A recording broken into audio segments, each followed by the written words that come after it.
Okay, let's get started. Good afternoon, everyone. I'm Dr. Dan Ingres, the medical director and founder of the Positive Sobriety Institute. Welcome to our lunch and learn that we're doing today. We do these at intervals in conjunction with the Department of Addiction Psychiatry at Northwestern. And we have a very special event for you this afternoon. We are very honored to have Dr. Jean-Jacques Wang as a senior clinician and clinical director of the Laboratory of Neuroimaging at the National Institute of Health, and with the National Institute on Alcohol Abuse and alcoholism research program in Bethesda, Maryland. Prior to his current appointment, Dr. Wang was a professor of radiology at Stony Brook University in Long Island, New York, a senior scientist and chairman of medical department at Brookhaven National Laboratory, Long Island, New York, and held a joint appointment as a professor of psychiatry at Mount Sinai School of Medicine in New York City. His research focuses, as you'll see today, on the application of positron emission tomography, or PET studies, and functional magnetic resonance imaging, fMRI, to the study of various brain disorders. He is interested in using PET to study the neuropsychiatric mechanisms and manifestations of alcoholism, drug addiction, attention deficit and hyperactivity disorder, obesity and eating disorder in humans and in animal models. Using PET, he first reported similarity of human brain circuits disruption in drug addiction and in obesity.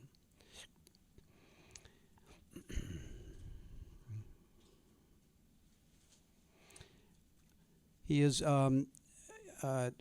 using PET currently and MRI to study dopaminergic signaling in opioid use disorder, in ketogenic diet, and alcoholism. His other interest is using MRI to assess gut-brain interaction after bariatric surgery.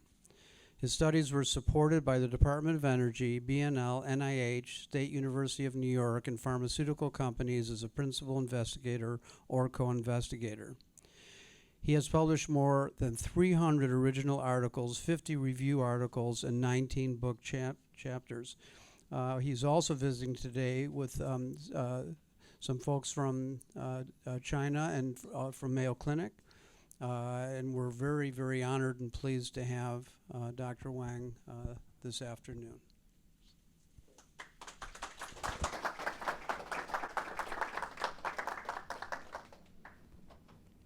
Thank you, Dr. Ingres, for the kind introduction.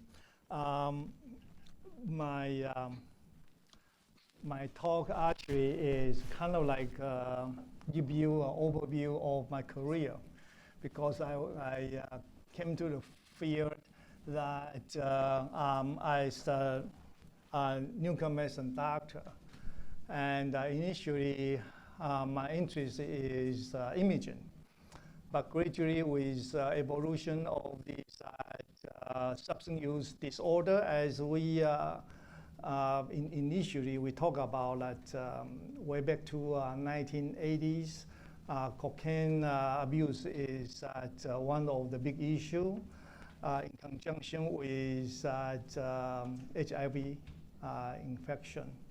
And then we use that imaging. If we go, I don't need mic. Okay.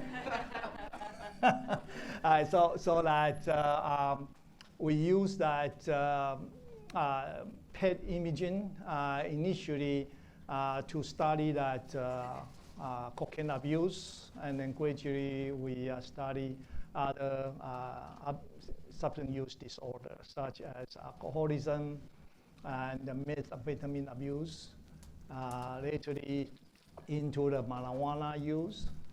And that recently we are focused on the opioid use disorder as because epidemic problem. So I'm going to use that neuroimaging as a means to talk about addiction. So it may be a little different from your day-to-day patient interactions.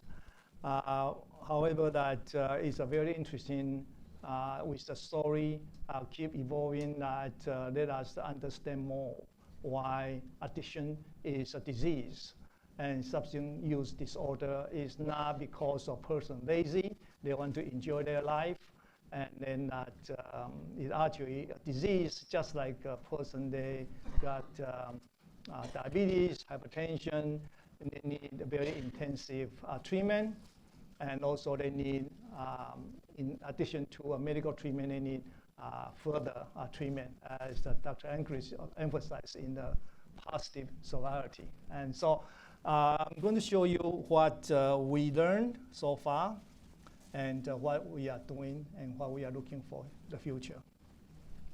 And as we know that all the drug abuse by human raise the dopamine levels, and dopamine also elevated by food, sex, novelty seeking, and gambling. And that I had to, oops, already to the last one, so something's wrong. Sorry. How can I go back? How can I go back?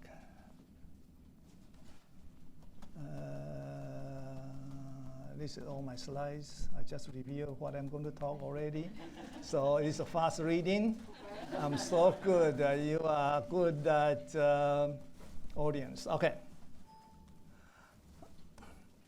All right, so as we know that while we eat, right now you are eating, you enjoy your lunch, you release your dopamine. And that is very normal and very enjoyable. But some of the medications, such as amphetamine, they increase tremendous amount of the dopamine into your brain. So the people feel very, very good. They go more into the euphoric state. And you can see that the dopamine release is that 10 times, 100 times that of the dopamine into the brain. This increase that make a lot of people, many people, not all the people, many people feel so good. And so what we're going to, how we're going to see this from that imaging.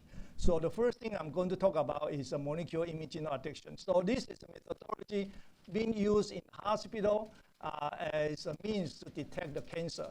But actually, in way back to late 70s and in the 80s, we use that to detect the brain function.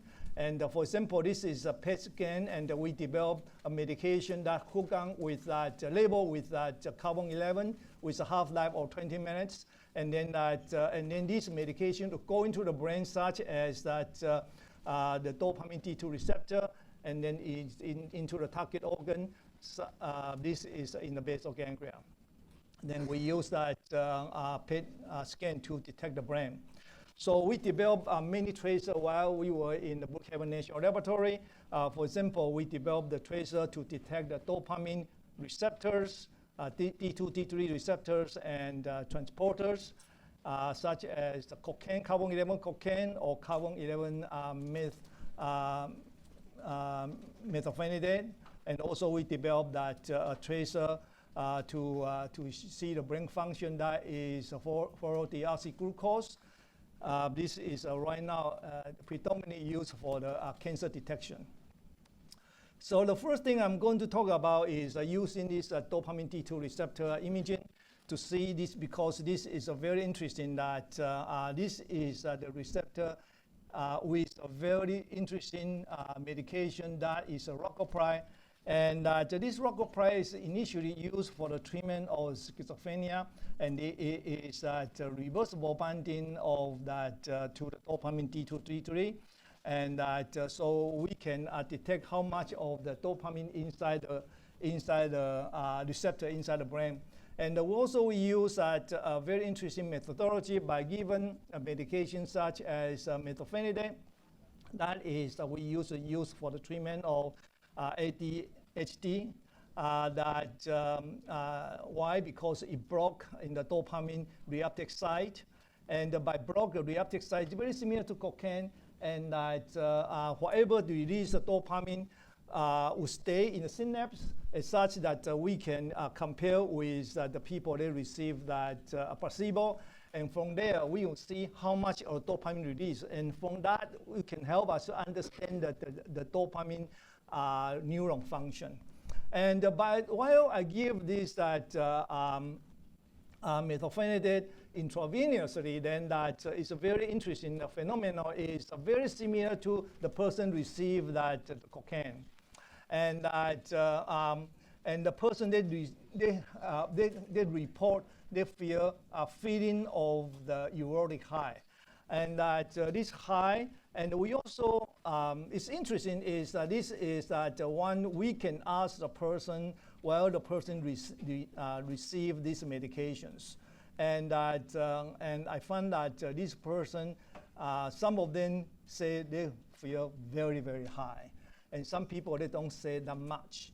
And that, so while we analyze these differences in these two scans, we found that how much of dopamine at the time that they receive this IV methylphenidate, those people, they report they have a higher feeling of the high, that they have a higher dopamine release. So this is a very interesting tool for us to understand how this person, they respond to the medication, and then we use that also help us to understand the brain dopamine system in the substance use disorder. And first I want to talk about is the reward circuit. From the animal study shown that by receive the medication exposed to a period repeatedly, then that they will enhance that response. And then that these people will consider that is maybe the underlines that the addiction.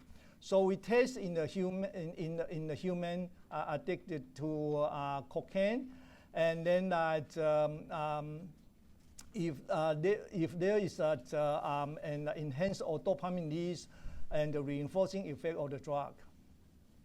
So for this purpose that we study in 20 people with the cocaine use disorder, and then that and controls, and we measure their behavior, and then we also measure their the brain. So the first thing is we see how they respond to the medication while we report their feeling. And for that, the person, they never use the medication. By giving this dose of that, the person, they feel extremely feeling of the high. However, that for the substance use disorder, the cocaine use disorder person, they feel feeling of high, but the extent of that feeling of the high is much less compared to that the naive patients, naive controls. And but given this dose of that methylphenidate, instead of the normal person, they never use the drug, they don't have any feeling of the craving. However, that the person they use the cocaine, instead they will feel craving for the cocaine. And that so this is that the differences in terms of their behavior. And that let's see what happened to the brain. So that the person they receive the normal and the cocaine abuser. In the normal, they have the higher binding of these dopamine D2 receptors, and this receptor usually is that we have dopamine has two systems. We call that dopamine D1-like or D2-like, and D2-like is usually D1-like is more into your mood, your wanted, and then that the D2-like usually is want to inhibit your actions, and that so once they receive the methylphenidate, actually you can see that the tremendous amount of the dopamine release. But people with a substance use disorder, actually, they release, but they have a less release of this the dopamine inside the brain. So if this is only happen in the cocaine abuser, actually is actually happen in other substance use disorders, such as this is a case that we study on that the person, they have the alcohol use disorder compared to that control. You can see very similarly, they have less of the dopamine release after they receive this dose of that methylphenidate. And then that, then about the memory. Once the person that they use the drug, they have some kind of memory. Actually, this memory issue is usually we call that the conditioned response in animal. So if the person is that animal where you give them that neutral stimulation repeatedly and pairing with something, and then that the moment they receive that pairing, for example, like a song, and the moment they hear the song, they immediately are thinking of something, and that's called conditioned response. And that would that happen to that a patient they use that drugs? So this is also we want to know if the person they are looking at something in the past they use, they going to have a lot of response. And so how are we going to test that? So this is that we know that clinically we observe that how we're going to see what happened to them. And can we use the imaging method to see it? This is the subsequent study we are doing. And that we did that by showing the people they using the cocaine. And I make movies that the people they are using cocaine, or they are touching this paraphilia, or they are seeing other people using, or while the other people are purchasing the drugs in some location that usually they are facing. And then compared to the people they are in that Grand Canyon. And so you can see that just by seeing other people doing the drug, and you can see this is called cocaine Q video, you can see there's the differences. And you already passed, right? But you can see the differences, so that means that you already passed as a radiologist. All right. Just a joke. And you can see this by this Q video, and then that then the dopamine release, and then this is the data we have. You can see that in some of the two areas of that basal ganglia, caudate and the putamen, you can see that they all decrease abundantly. That means that that the dopamine release. And then you can see that in the putamen that the people, they have a higher craving, then that they have more of the dopamine release. And so this is showing that why these people, they go back to their society, immediately go through the street corner where the person purchased the drug. They can immediately have the craving response, and then lead them to go to do something that initially they even don't want to do. That is how serious the craving is. And now we have evidence showing that is happening to their brain. And also the other very interesting point is that the motivation and the executive control circuits. Usually that the dopamine, as I mentioned to you, is involved with the reward and the prediction of the reward, but also the motivation and executive function by its regulation of the frontal cortex. And so we test if this is happening to the patients, and what happened to these people, how well they want to do something, can they go and then stop? For example, right now you are eating, and then you just eat whatever amount you have because you are in healthy state and you are not big person like I study. And then the study very big, they can eat 2 portions of your lunch. So everybody here are normal, so you are in a regular body weight. All right. So that this is the study we use another methodology As I mentioned to you, we use a rockopride for the dopamine D2 receptors. We use that glucose to monitor the function. Why I study that? We study by using that. I'm going to explain to you further. All right, so that as I mentioned to you before, that we study the cocaine abuser, we study alcoholic, and actually we also study that people with methamphetamine abuse. We ship the patient from UCLA to Long Island, New York, in order to do imaging. And then later on, I'm going to present a part of data.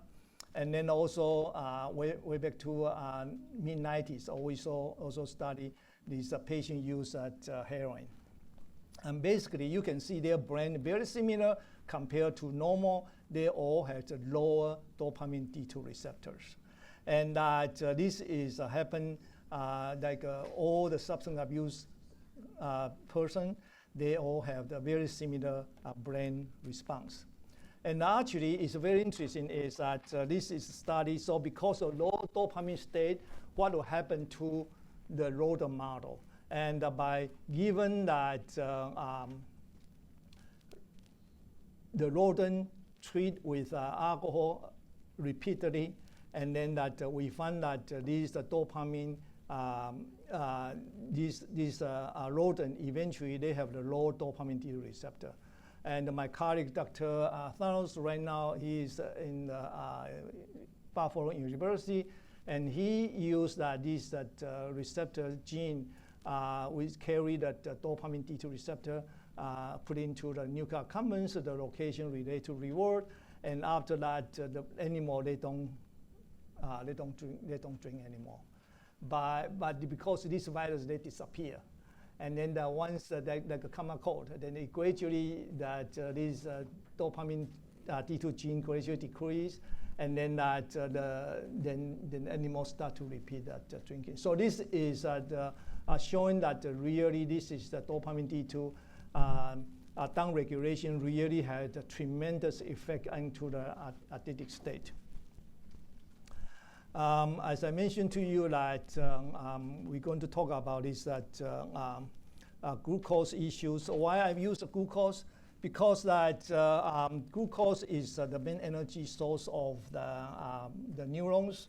And then in Brookhaven National Laboratory at the time, we developed this 2-deoxy glucose, and that by using the fluorine 18 to replace the OH. And that so once into the process, the brain, they are going to the first stage of that metabolism, but later on they stop. So it gives us a time to study how the brain use the glucose, and then we will know how the brain function is. This is very important because later on, while we study the alcoholic, and we find that it's a very interesting knowledge I want to share with you in the later part. But now we go back to that cocaine abuse. And then it's very interesting is this is glucose used in that cocaine abuser and the control is very different. You can see that from your eyes that those patient and the control on the top, these three on the top rows, and that the frontal cortex, that means on the top, the area called CG is that cingulate gyrus, and the prefrontal cortex, and also striatum. You can see that in that cingulate gyrus and that orbital frontal cortex, they are much lower compared to the normals. And what kind of significance to these people? Because this is the area that relate to our cognitive function, related to our inhibition control. So then that means that the cocaine abuser, then they have the low dopamine D2 receptor, also have the low orbital frontal cortex in this activity. So that means that this area, because they are lower and they cannot control their desire to use the drug. Once they are craving, as I showed you before, they release the dopamine, and then this dopamine, you out for the normal, we have very intact frontal cortex. Because they cannot control themselves, then they will go into use it, and they become like a vicious cycle. And this is what we found in the people that use cocaine, and these people, they are using methamphetamine. And not only that, we also found that it happened into the people. They have detoxified alcoholic, also has a very similar, they have the similar phenomenon. And that this is that the dopamine response, that means that the release of the dopamine and their baseline situation also very similar. So then we use that another methodology to see how their response to the challenge with their brain. And this is a methodology using functional MRI, because a functional MRI would allow us to see how the brain, by measuring the blood flow changes, because we use that the moment we use that the energies and then that hemoglobin change, right, from carry with oxygen into the non-carry oxygen hemoglobin. By using that would allow us to see how the brain uses energy. And so this is a study by challenging with that methodology called the Stroop test. It's developed by our colleagues that Dr. Rita Goldstein, right now she's in the Mount Sinai Medical Center in New York City. And that she developed this methodology during that functional MRI. And that's what she found that there are differences, group differences in this patient with cocaine use disorder. You can see many areas of the brain. For example, in that you can see the area with the blue that in the front. Can I see? Okay, here. Then you can see that that's area related to our emotion, our regulation, and then that those are lower. And so you can see that by using a dose of the methylphenidate, this is Ritalin. Actually, this is like a proof of principle. Doesn't mean you're going to use Ritalin to treat these patients. And we try to see that because by giving the Ritalin, as I mentioned to you, will boost a little bit of dopamine. How would that help in terms of to understand that, well, by giving this dose of the dopamine enhancer, then that how the brain and the brain changes. And you can see that in that cocaine abuser and continue to control, and then you can see that their response is less here. But by giving them with that the dose of Ritalin, then you can see that the bone response improve. And this is that give you a proof of principle is really by help them, in case you can help them by boost them their dopamine, as such that by any means that will be helpful to these patients. And then that very interesting is the Scott Moller used to work with us. Right now he's in that Stony Brook University Hospital. He is saying that if the person in the abstinence situation, how would that happen? Actually, if the person, they after a period of the recovery from abstinence, their brain also improve a lot after these 6 months of follow-up. So that means that our brain is really plastic, and as long as you use the right means to help your recovery, it's really going to help a lot to the patients. And so this is just give you a flavor of what we did by using this imaging method to prove whatever you observe in that clinical situation. So basically that in a normal person, non-addicted, and then that you see something interesting, and then that you would like to do. All right, so for example, you see a very nice meal you want to eat, and then that you will check with your brain if that is a good thing or not. If this is very delicious and you want to eat it. However, that you will check with your control system. Should I do it or not do it? For example, right now I'm giving a talk, so I found that it's lunch is good, and I want to eat it, but I had to stop because I'm going to give a talk. So I stop, so I don't use it. But however, if I have problem, then the signal is so strong, then that I will convince myself because I'm extremely hungry, I make a lot of excuses, and then that I have problem to test, I need to eat it. And so I misuse it. Then I'll go ahead and use it because I don't have enough of control to do it. So sometimes this is a problem of that the people, they are addicted because they have so much of the craving as such that they want to do it, but they don't have the inhibition system help them. They are weakened, and then they will do it. And so this is a constantly relapsing is because of they cannot build a very balanced system in order to do that. And next thing I want to talk about is that drug toxicity. This is that our study on the methamphetamine is considered is a very, very toxic drug. And that even right now that Congress recognize that heroin use disorder, heroin epidemic. However, in the United States, even in China, the same thing, methamphetamine is still one of the very serious epidemic. And that people still having this problem.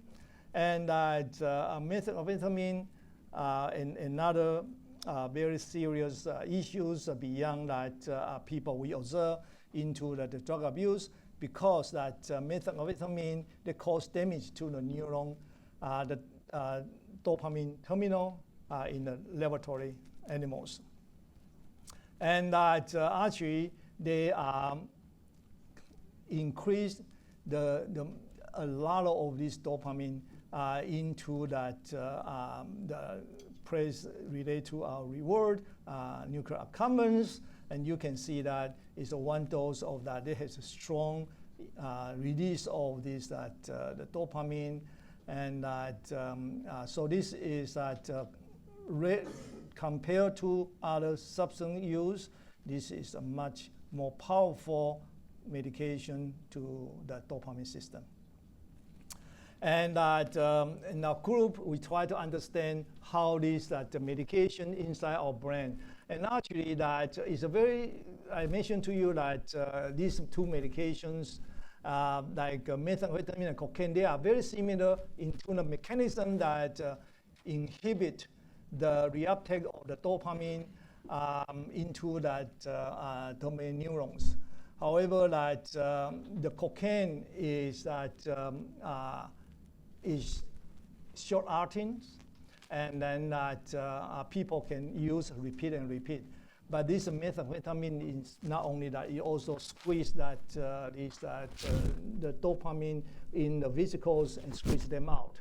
And so it's a very, very serious and it lasts much longer. You can see from the top by developing that carbon 11D methamphetamine, you can see that how it stays inside the brain, and that it's very different from cocaine by 1 hour, and you can see cocaine almost gone, but 90 minutes is still a lot. So the half-life is much longer.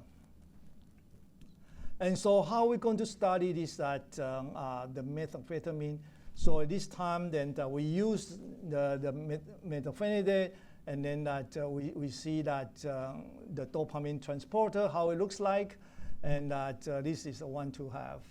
And what we found is that compared to a normal control, the methamphetamine abuser in the law compared to the normal control, that they have a much downregulation of their dopamine transporter, the reuptake side. And this is the picture. You can see that 4 years of that abuse, and a beautiful lady, all of a sudden complete change, like aging a person. And this is not only appearance, actually the brain also changes a lot. And so this is, you can see that compared to normals, we have the dopamine transporter imaging of the 28 years old, 44 years old, 84 years old. We know our brain system, just like our physical situation, they decrease by decades around 5%. And that, but if the person of the 28 years old, they use that methamphetamine, their brain looks like a person of 44 years old. And so this is also affect their motor reflex and also affect their memory. People, period of time in 80s, in the 90s, people have the concern that one dose of the methamphetamine might complete destroy the dopamine neurons. A little bit argument about that. And so we tried to do a study, see that would that be possible that complete destroy or only partial? But actually, it's not so bad. It's still chance to recover. So this is a study we did that try to see whether 2 years of the use, and then the person, if they really can hold, they can into the abstinence situation, and then that will have the chance of the recovery, even like compared to the same person in 1 month and 24 months, you can see that there is a chance of the brain dopamine transporter can change. And so this is that it's bad, but again, the brain imaging study will help you as a clinician to understand, yes, they do have the chance to recover, and then just take times. And so we want to see how about other system inside the dopamine system. And this is the study of using the dopamine D2 receptor. And this is a study I did that way back in 2000s. And it's very interesting. This is a very surprise study to me because that it took me 5 years to collect these patients for them to wait for a year to return. But initially, I have 16 subjects.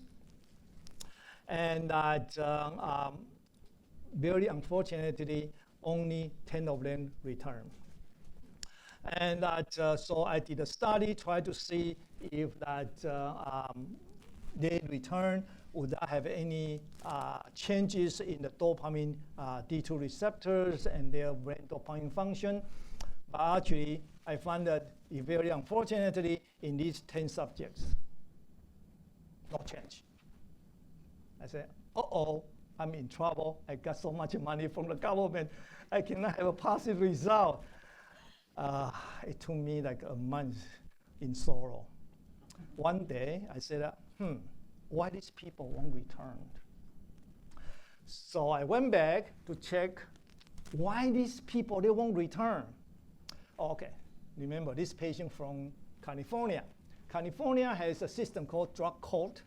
So you go to that rehab center, and they randomly check the urine, right?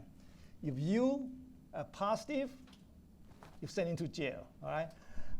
So these people turned out, 2 of them was positive urine. How about the other people? These people, they run out of California because they are using the drug again. So they don't want to go into jail. They go to some other state. They don't have this law. So turned out these people relapse. So I said, well, so why they relapse? So I checked. Turned out these people has the lower dopamine D2 receptor and the response than those 10 patients. They return. So that means that they have much worse in their brain dopamine system. Could be they're born with, or could be so much use as such that very, very difficult to recover. So that now give us some insight that actually these 6 people are the one really need to pay a lot of attention. So this morning I talked with you, I realized that's what you are doing, to help these people to cope with their problem after a period of time, because these people are easier and much vulnerable to relapse. Okay. So imaging study give us understand whatever we observe to a person from their face. Okay. And that also we want to see whether that this recovery, remember I showed you the picture that the dopamine transporter recover 2 years later, much of recovery, but these transporters, receptors, they are not much of the changes. And that, so we want to see whether there's any coping in between these two or not. Actually, we did not see any coping between these two.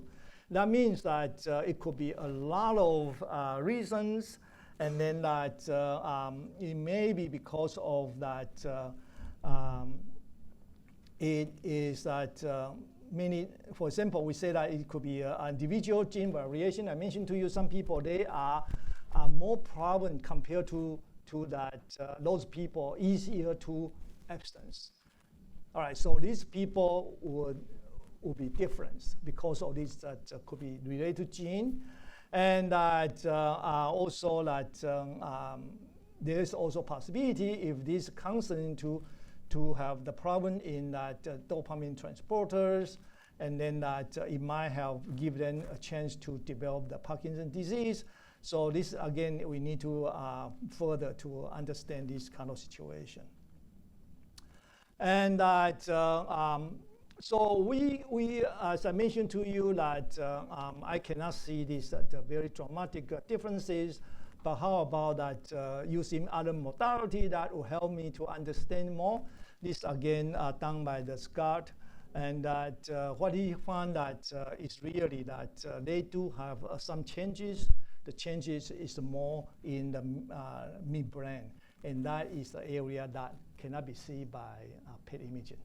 So MRI, by this comprehensive using the different imaging modality, will help us to understand how the brain really, how they work. And so this is that is an interesting study to show that.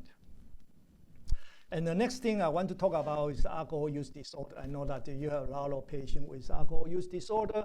Actually, this is that a lot of these that around 3 million deaths from this alcohol use disorder, and that around 1 in 7 estimate to develop an AUD in life.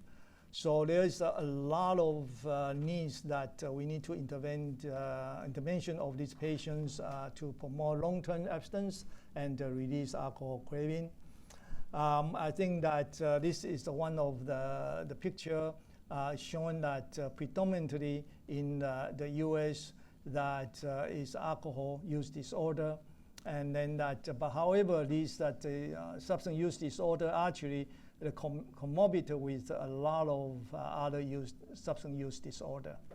And that we found that alcohol use disorder is very, very unique in terms of their brain changes. And why these patients, once they are in the early stop using, and then they develop these withdrawal symptoms, and that, and then we need to give them a benzo to help them. Some of the reason, it may be because of their brain maybe using the energy, that energy change after once the person, they stop drinking alcohol, and then that start to go back to a regular food. Maybe that is one of the reasons causing that. So we ask ourselves, could the alcohol use affect the brain energy use? So this is a study we use that the FDG by drinking the alcohol for 20 minutes, wait for 20 minutes, and then we inject the tracer, and then we wait for 35 minutes and we scan them. And we ask all these questions. And we give 2 doses. One is at the 0.25, one is 0.5. And then we see how their brain responds and their behavior response. Actually, in order for the person is very, very drunk, is roughly around 1 milligram, 1 gram of the alcohol per kick. And so we use like a half dose. And actually, we find that by using this at the low dose, consider low dose, that we did not see any behavior effect, very difference between these two doses. However, we see there are differences in terms of the brain.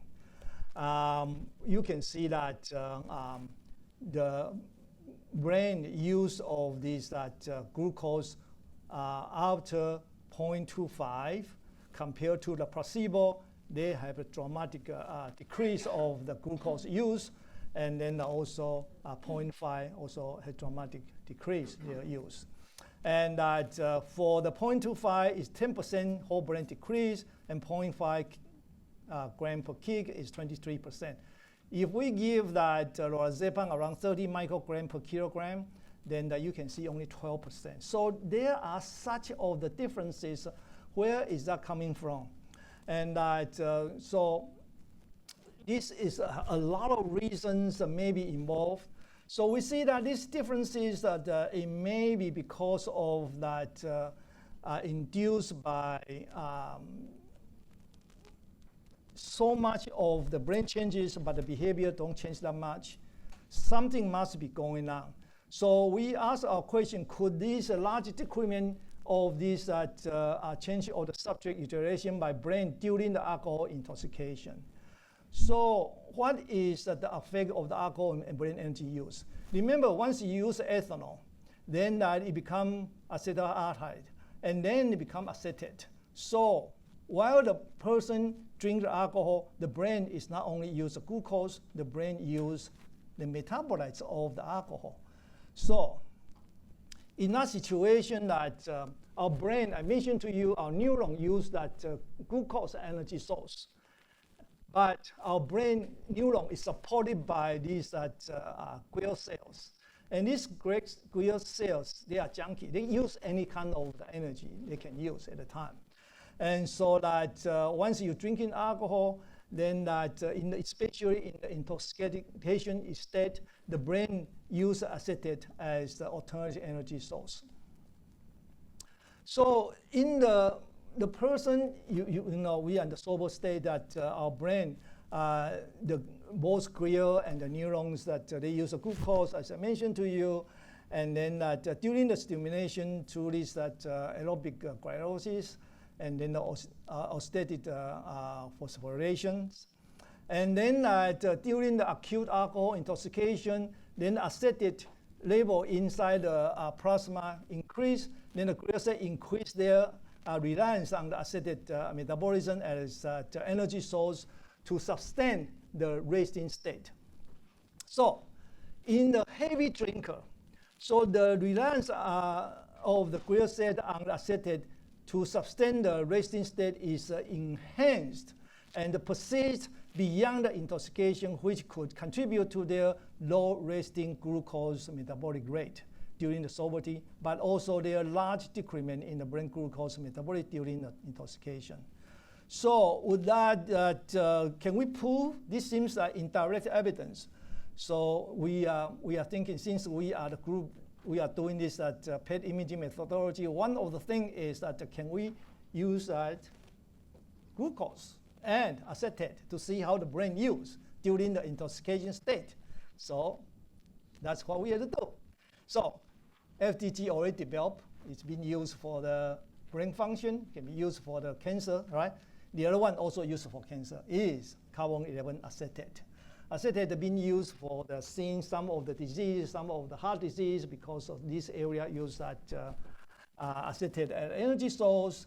Then we use these two and to compare and see how these differences during that acute alcohol injections. And there is about by our chemist. He developed this acetate methodology, and then that we scan the patients. Make a story short that we try to see by given a 0.75 kick of the alcohol per gram per kick, and then that we see how the brain differences, and we use that the occasional social drinker compared to the heavy drinker, and you don't see too much of that behavioral differences, but heavy user they like this alcohol, and they also feel that this alcohol drinking is present. And you see there the glucose metabolic rate, and yes, some of the regions shown in the blue, there are differences, but the most interesting is that in this study. And by given this acetate would let us to find that while the person, they are social drinker, they use that less acetate compared to heavy drinker. So that's why these people, especially people with AUD, they are heavy on using the acetate metabolism. So this is the methodology we use. We do the tracer method. Okay, and we also other people at the same time published article showing that by using that MR spectroscopy and showing that this is happen. So would that have the reference to that alcohol use treatment? So maybe because of this, the person, as I mentioned to you before, that once they are using alcohol, then all of a sudden you ask them to don't drink, but you give them a regular diet, and then you know that these people is very interesting. They start to eat a lot, and they especially like carbs. By giving so much carb at the time, oh, their brain, you give me this energy I don't recognize. They still want acetate. So you need to give them something as exchange, then gradually let them tone down. So this is a very important that can we given something to help them. And this is a thinking we are thinking is about give them a ketogenic diet. But because you are all of a sudden ketogenic diet, there is more fatty acid as such that they can produce these ketone bodies. As I mentioned to you that the brain all of a sudden they use the glucose, and then they cannot adapt to that. So by giving them something they're familiar with, and then will help them. So this is our current study. We try to see whether that we can help them by doing the imaging study will help us to see by giving them the ketogenic diet and how can they take it and how can they sustain that, and whether these can help us understand about this alcohol use disorder. The so-called ketogenic diet is that traditional ketogenic diet is that fat and sugar is different from the standard diet. Standard diet, the fat in that and is a 0.3 to 1. Yeah. And actually, this has been studied recently. Reported that it may be low caloric ketogenic diet or food can ease some of the alcohol craving, and also their sexual activity and sleep disturbance. And so this is that in a behavior study. So, and also that change a lot of their body rigidity and irritability in this rodent study. And so this is our current study in charge by this Dr. Beers, and we try to see whether we can help them in terms of their withdrawal symptoms. And so this is our current study. If any one of your patients interested to go, they can come to Bethesda. And so this is help them to understand, and they will get paid. But another study I'm working on is considered a very, very difficult study, is the study of the opioids disorder. As we know that MAT treatment is very good. However, that we all know people still have resistance by not using the MAT. So this is, since my boss is the NIDA director, so it's very important. After the clinical trial, we want to use imaging to prove that it's really effective by using MAT, either agonist or antagonist, that will help to ease their dopamine system, as such that will help their craving for the drug. And so this is, again, is a very important study. Again, if any one of your patients interested, please encourage them to come to Bethesda. And that, so I just want to thank you, and this is our team. Yeah.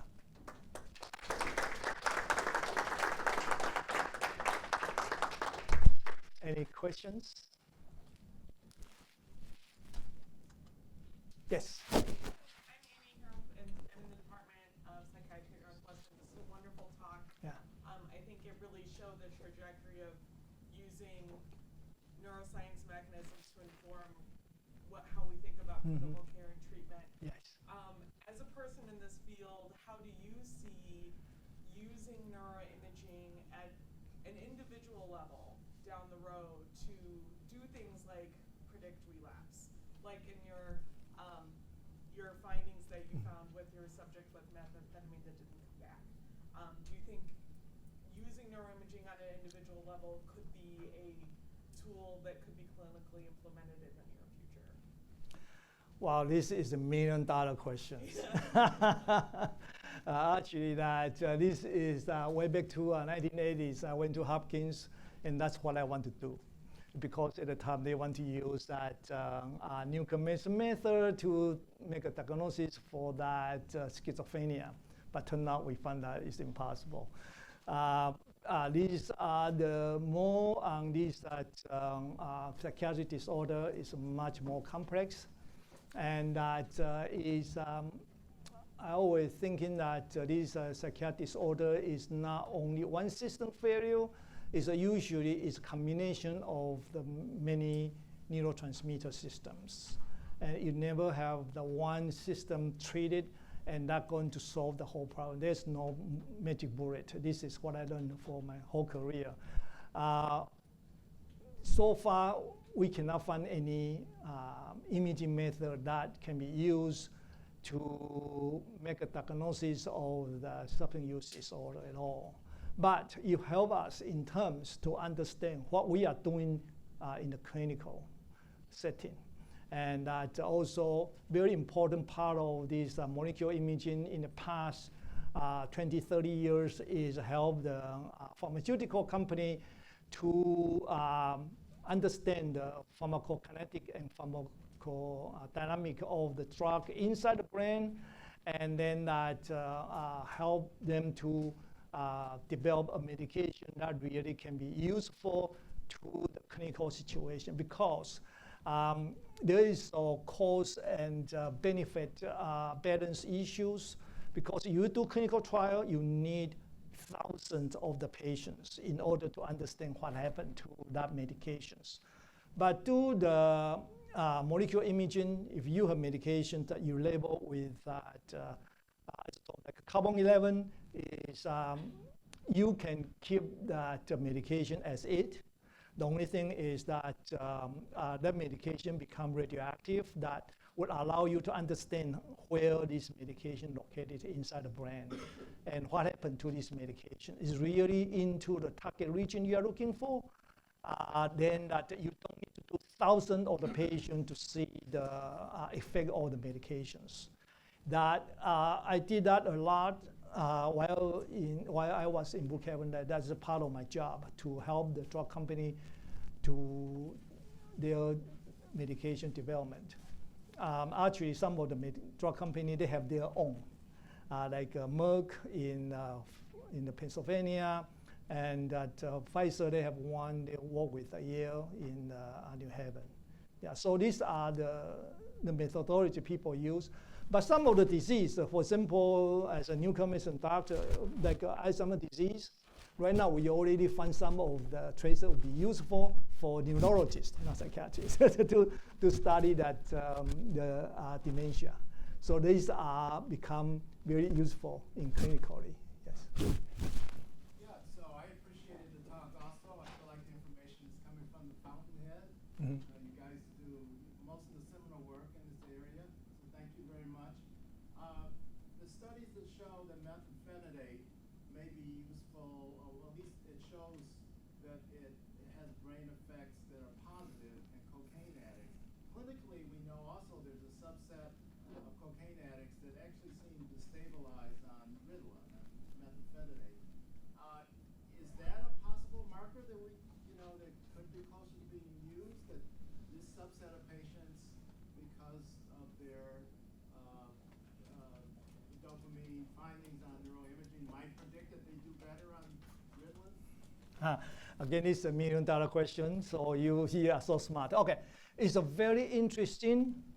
I don't know what you heard about that.